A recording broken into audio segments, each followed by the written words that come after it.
Okay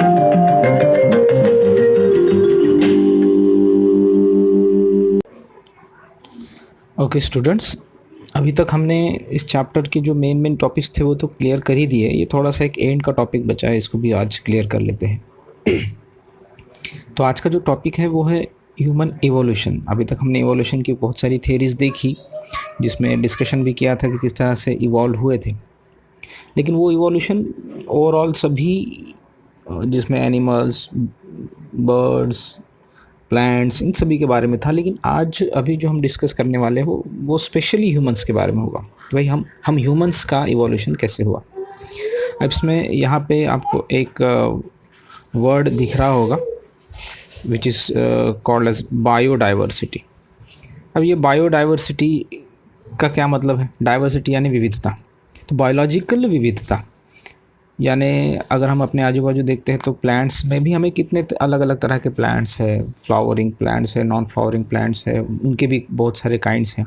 animals में देखें तो हज़ारों है, इंसेक्ट्स है, बर्ड्स है, इनमें भी अलग अलग बहुत सारे टाइप्स हैं। तो ये जो वेराइटीज़ है, जीवन में जो वेराइटीज़ हैं, इसी का ही नाम है बायोडाइवर्सिटी। अब ये बायोडाइवर्सिटी जो था वो सारा का सारा एक यूनिसेल्युलर ऑर्गेनिज्म से ही डेवलप हुआ था। अब जिसका हमने इवोल्यूशन के अभी तक के पार्ट में डिस्कशन किया। अब हम देखेंगे कि how human evolution takes place. अब ह्यूमंस के पहले dinosaurs appears approximately 7 crore years ago. अब 7 करोड़ साल पहले की बात है कि जब ये डायनासोर्स थे।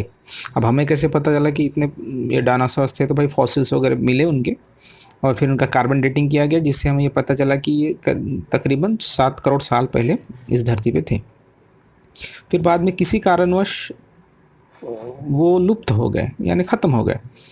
अब क्या हुआ? भूकंप आया, ज्वालामुखी फट पड़े, उल्का गिरे, ऐसे कुछ कोई एक रीज़न हुआ होगा। लेकिन डायनासोर्स डिसअपीयर हो गए अचानक।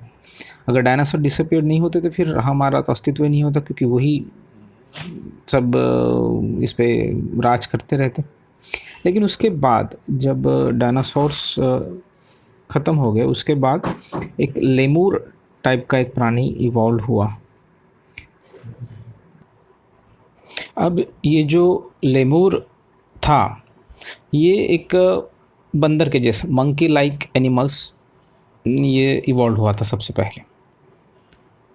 तो जैसे ही डायनासोर्स ख़त्म हुए, अब उनकी जगह अलग अलग प्राणियों ने ले ली, क्योंकि अब कोई उनको मारने वाला था नहीं। तो अब वेराइटीज़ बननी शुरू हुई, क्योंकि पहले कैसा था कि सारा कुछ वही खा जाते होंगे, तो वेराइटीज़ का शायद विकास नहीं हुआ। इसी वजह से जब उनके जाने के बाद अब वेराइटीज़ आना शुरू हुआ। तो सबसे पहला ये आया लेमूर। अब ये जो लेमूर था उसको टेल थी।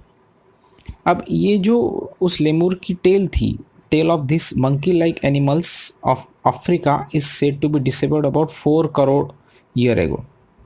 यानी 4 करोड़ साल पहले इसकी क्या डिसेबल होगी? टेल डिसेबल होगी। और क्या हुआ कि उनका जो ब्रेन था वो ब्रेन फिर एनलार्ज हो गया। देखो फिर से एक बार रिपीट करते हैं।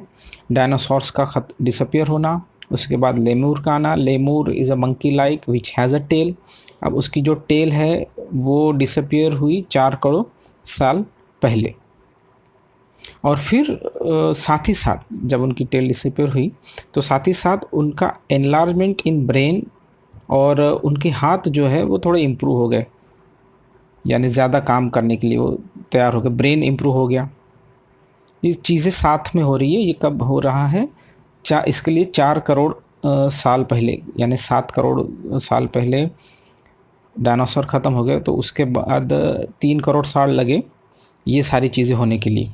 यानी अब से 4 करोड़ साल पहले ये चीज़ें हुई, मगर डायनासोर के ख़त्म होने के बाद ये सारी चीज़ें होने के लिए 3 करोड़ साल लगे। क्या हुआ कि लेमूर आए, लेमूर के बाद उनकी टेल कट गई, और जब टेल कटी तो उसी बीच में वो थोड़ा सा उनका ब्रेन भी एनलार्ज हुआ और उनके हैंड्स भी फ्री हो गए थोड़ा सा काम करने के लिए। अब इस स्ट्रक्चर जो थोड़ा सा ब्रेन एनलार्ज हो और हैंड्स फ्री हो गए उसको कहा गया एप लाइक स्ट्रक्चर, यानी अब लेम्यूर नहीं, अब आए हैं app. Ape like animals were evolved. These ape like animals reach the south and north east Asia. अब ये सारे जो लेमूर वगैरह थे ये सारा अफ्रीका में थे, लेकिन जब ये ऐप बने, थोड़ा सा इनमें ब्रेन आ गया तो शायद इनको ये लगा होगा कि इनके खाने पीने के लिए इसको और कहीं जगह दूसरी जगह जाना चाहिए, तो ये कहाँ आ गए, ape like animals are reached in the south and north east Asia में आ गए। South and north east Asia यानी कौन सा एरिया हो गया, जैसे एशिया का साउथर्न पार्ट यानी हमारा ही पार्ट है, और नॉर्थ ईस्ट यानी थोड़ा सा चीन की तरफ, रशिया की तरफ वाला भाग। तो अभी ये जो south and north east Asia में आ गए, अफ्रीका से लेके ये एशिया में आ गए, और यहाँ पे इनमें और इवोल्यूशन हुआ, और फिर इनमें जो इवोल्यूशन हुआ उससे बने गिबन्स एंड ओरेंगुटान। ये सारे बंदर की अलग अलग प्रजातियाँ हैं, लेमूर, एप, गिबॉन, ओरेंगुटान। तो अभी ये south and north east Asia में आके ये इवॉल्व हो गए हैं गिबॉन में और ओरेंगुटान में। अब सारे के सारे तो नहीं आए थे, कुछ तो वही अफ्रीका में थे।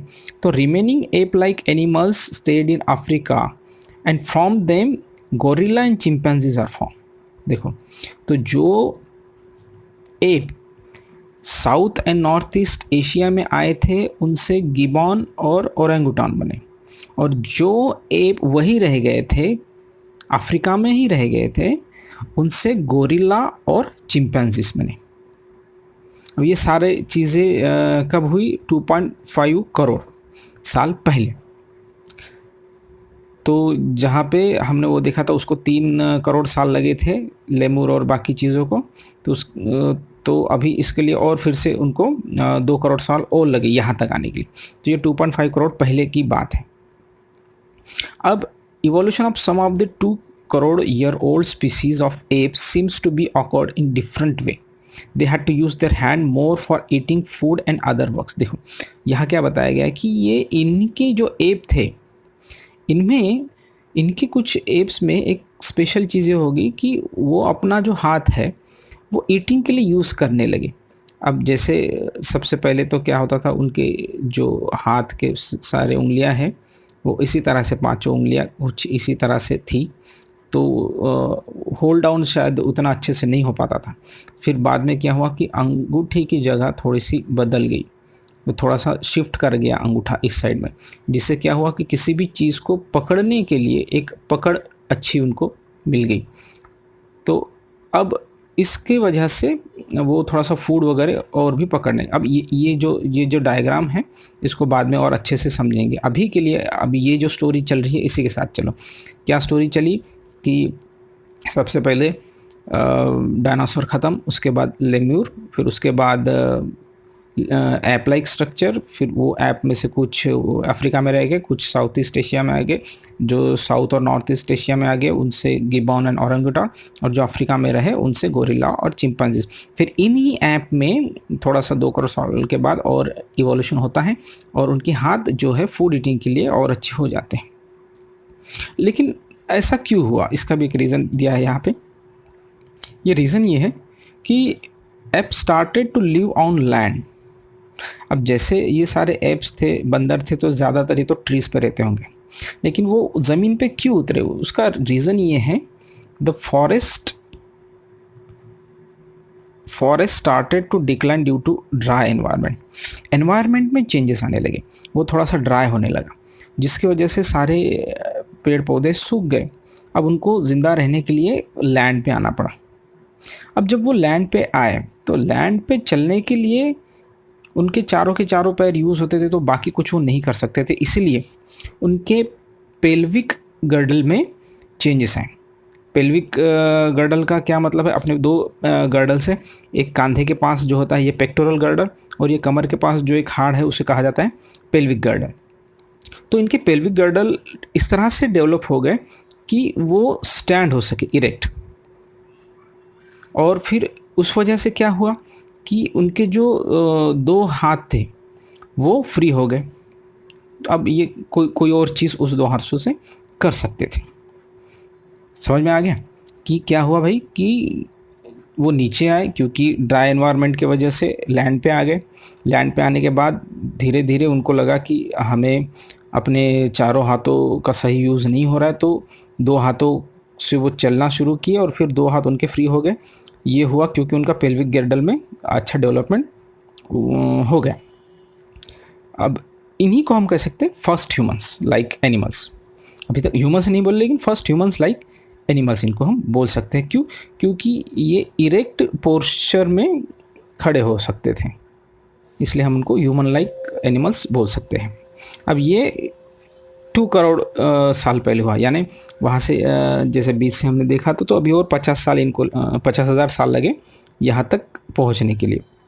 अब जो रिकॉर्ड है, first record of human like animals is with us in the form of Ramapithecus.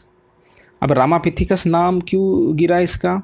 क्योंकि ये मिला कहाँ था? ये नॉर्थ इंडिया में मिला था, तो इसलिए अब नाम उसको दे दिया गया Ramapithecus.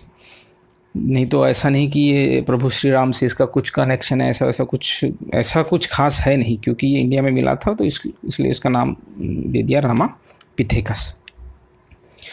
This is the first record of human like animal. आपको ये याद रखना है, हो सकता है पूछ सके। छोटे छोटे पॉइंट्स आ रहे हैं, इन सभी के ऑब्जेक्टिव क्वेश्चंस बना के रखें, क्योंकि ऐसे क्वेश्चन पूछे जा सकते हैं। अब ये जो रामापिथिकस मिला था नॉर्थ इंडिया और ईस्ट अफ्रीका में, ये थोड़े इंटेलिजेंट हो रहे थे, क्योंकि अभी डेवलपमेंट शुरू है, ब्रेन का डेवलपमेंट शुरू है। उसके बाद अगर हम और आगे आए, यहाँ से बात करते हैं, तकरीबन 20 लाख साल पहले, ईयर्स अगो, अब क्योंकि ब्रेन डेवलप हो रहा था, तो इन ह्यूमंस ने कुछ स्किल डेवलप कर ली।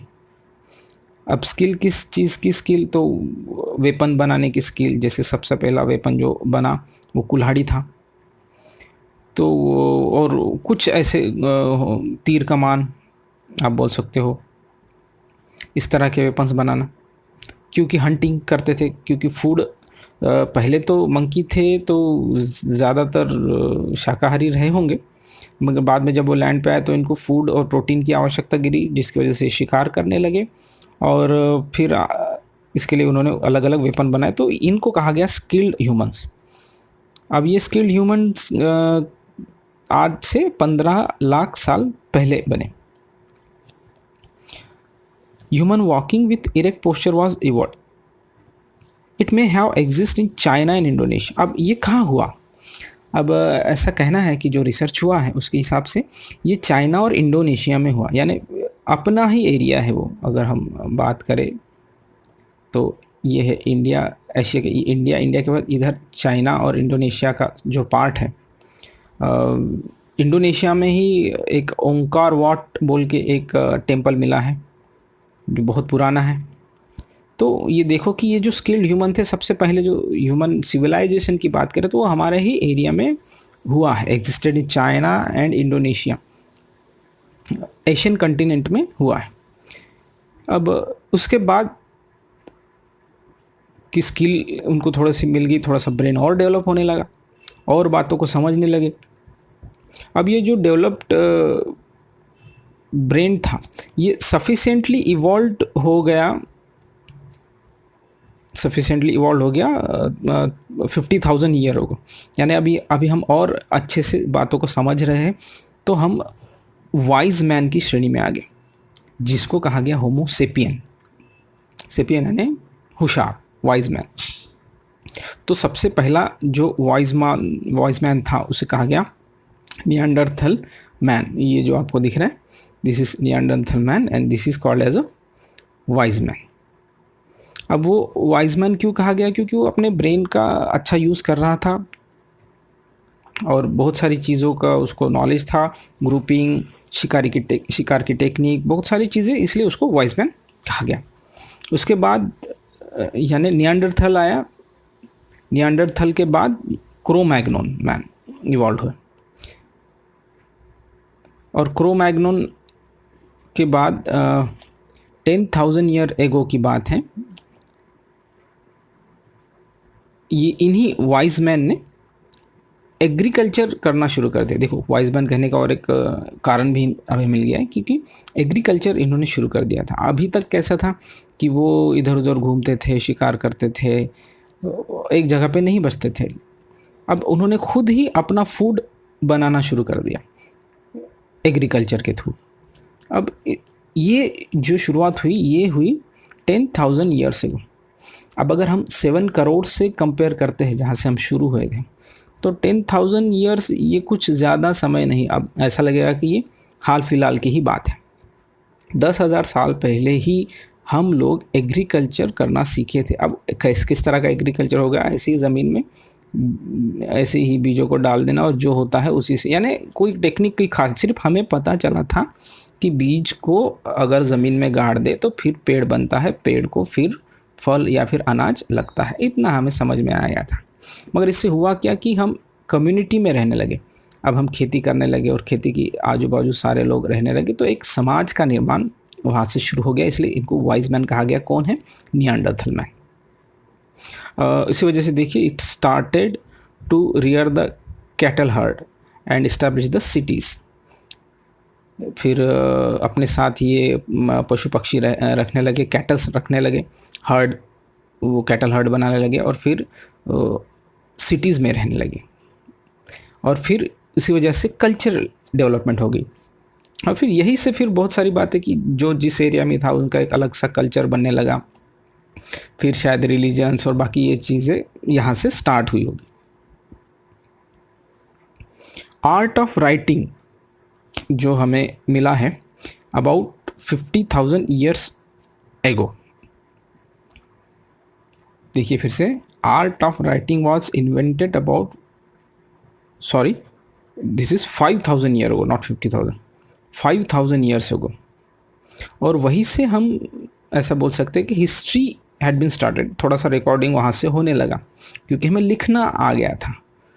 तो कब से हम लिखना सीखे हैं? तो भाई 5,000 ईयर्स पहले से हम लिखना सीखे। और फिर बात करें साइंस की, the modern science emerged about 400 year. अब ये बात देखो आप, फिर से वही कंपैरिजन, 7 करोड़ से जो शुरू है, तो साइंस हाल फिलहाल अभी 400 ईयर्स पहले ही इवॉल्व हुआ है। और बस इस छोटे से टाइम फ्रेम में साइंस ने ह्यूमंस को कहाँ से कहाँ पहुँचा दिया है। सिर्फ 400 ही हुआ, अभी तक 1,000 हुआ ही नहीं, जबकि राइटिंग हमें 5,000 ईयर पहले पता चल गई थी। अब सोचो, अगर ये 1,000 ईयर में ये साइंस हमें कहाँ से कहाँ पहुँचा सकता है। सिर्फ 400 ईयर्स ही हुए हैं साइंस को इवॉल्व हुए, तो अभी हम कह सकते हैं कि साइंस अभी एक छोटा सा बेबी है जिसने अभी तक चलना भी नहीं सीखा, अभी तो उसको और दौड़ना है। और आप ही लोग हो जो दौड़ोगे, जो समझोगे साइंस को, फिर आगे चल के इसमें और इवोल्यूशन आप भी लाओगे। So science emerge about 400 years ago and the industrial society. अब जो साइंस जिसकी बात कर रहे हैं 400 साल पहले की, वो बेसिक साइंस, लेकिन फिर अप्लाइड साइंस और उसके थ्रू एक इंडस्ट्री बनाना, ये अभी बस 200 साल पहले की बात है। यानी अभी 200 साल पहले इंडस्ट्री और बाकी अप्लाइड साइंस का शुरुआत हुआ है। और आज हम देख रहे हैं कि कहाँ से कहाँ पहुँच गए। अभी और देखेंगे कि आगे फ्यूचर में हम कहाँ तक जाते हैं, लेकिन ये सारा था द इवोल्यूशन ऑफ ह्यूमन, जो कि स्टार्ट होता है स्टार्टिंग फ्रॉम लेम्यूर, फिर एप बनते हैं, फिर उसी से कुछ south and north east Asia में जाते हैं, कुछ वही रह जाते हैं। फिर वही उन्हीं एप का फिर एक मिनट, उन्हीं एप में फिर और इवोल्यूशन होता है। फिर वो उनके पेल्विक गर्डल अच्छे होने लगते हैं, फिर चलने लगते हैं, उनके हाथ काम करने लगते हैं। और सबसे पहला जो ह्यूमन लाइक एक ऐप मिलता है रामापिथिका, तो वो नॉर्थ इंडिया और ईस्ट अफ्रीका में मिलता है। फिर और उनके ब्रेन डेवलप हो गया, फिर वो बने स्किल ह्यूमन। और फिर स्किल ह्यूमन आगे चल के जो वाइज मैन बने हैं, जिसका नाम नियांडरथल मैन है। फिर उसके बाद क्रोमैग्नोन मैन, और अभी हम वाइज मैन से हम होमोसेपियन। अब ये एक जो चार्ट हमारा छूट गया था, देखिए ये लेम्यूर, ये है वो लेम्यूर। फिर वहाँ से बढ़ते यहाँ वो रामापिथिकस जो एप लाइक स्ट्रक्चर मिला था। फिर एस्ट्रेलोपिथिकस, रामापिथिकस, फिर स्किल्ड ह्यूमन, ये वो स्किल्ड ह्यूमन। देखिए इन्होंने एक औजार बना लिए। फिर मैन विथ इरेक्ट पोस्चर। फिर ये नियांडरथल आ गए, जिनको हमने कहा था वाइज मैन। और फिर उसके बाद क्रोमैग्नोन मैन, जो अच्छे से शिकार कर रहे हैं, एग्रीकल्चर जिनको आ रहा है, और जो अपनी कैटल हर्ड और सिटीज़ बना के ग्रुप में रह रहे हैं। सो दे आर क्रोमैग्नोन मैन। तो इस तरह से हमारा इवोल्यूशन हुआ ह्यूमंस का। तो इस बीच में जितने भी हमने टॉपिक्स कवर किए, आप इनके नोट्स बना लीजिए, छोटे छोटे नोट्स। और एक काम कीजिए आप कि हर एक पेज से आप 5 से 10 तक छोटे छोटे क्वेश्चंस निकाल लीजिए, ऑब्जेक्टिव टाइप क्वेश्चंस, जिससे कि आपको आगे चल के एग्ज़ाम के टाइम में बहुत आसानी हो, क्योंकि उसी तरह के ऑब्जेक्टिव स्टडीज़ आप करेंगे तो बहुत अच्छा होगा। उसके बाद ये एक्सरसाइज है जो आपको इसी बेस पे छुड़ाना है। और आशा करता हूँ कि ये पूरा चैप्टर आपको क्लियर हो गया होगा। अगर कोई डाउट है तो इस पूरे वीडियो ट्यूटोरियल को फिर से बार बार रिपीट देखिए, ताकि आपके डाउट्स क्लियर हो जाए। और कोई क्वेश्चन है तो फिर आप मुझे मेरे नंबर पे व्हाट्सअप कर सकते हैं। Thank you very much.